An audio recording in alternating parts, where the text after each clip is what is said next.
با دستگیری حکومت جمهوری تاجیکستان در شهر خوجند در یک چند مرحله تطبیق شدنی لایحه بهترسازی وضع تامینات اهالی با آب نوشاکی که در اساس آن خط و شبکه تعمیر و قبورهای فرسوده شده پر از نوسازی تکنیک و انشاءات معاصر خدمت رسانی وارد کرده شد امکانیت فراهم آورد که سطح و صفت تامینات با آب نوشاکی بهتر، رژه آب تامین کنی پر برطرف، صدمه‌ناکی کاهش و تلفات آب کم کرده شود.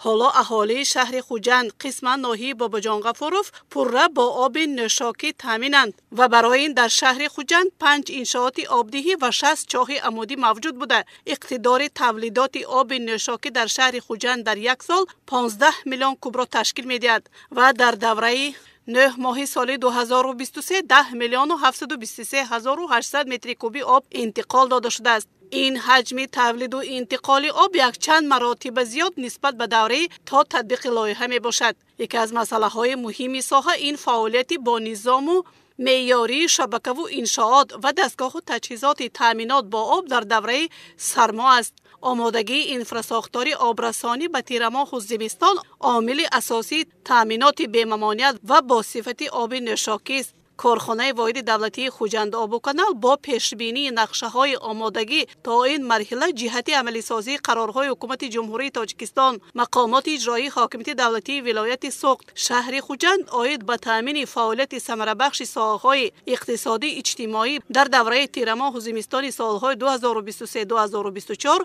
تدبیرهای مشخص اندیشیده است. کارخانه واحد دولتی کمونالی خوجند آب و کانال بهر عملی نمودنی قرارهای حکومت جمهوری تاجیکستان، رئیس ولایت سوخت، رئیس شهر خوجند تا این دوره نقشه چاربینی تهیه نموده طبق آن کارهای آمادگی به تیر ماه و زمستان را عملی نموده است.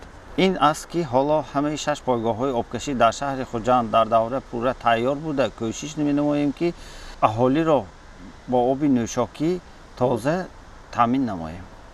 همه نقلیات و تکنیک های مخصوصی صاحبی پر به زمستان آماده و پایه های ماده تکنیکی سرای تکنیکی تحکیم داده شده است. این کاری متخصصان را آسان و صفت خدمت رسانی را بهتر می نماید.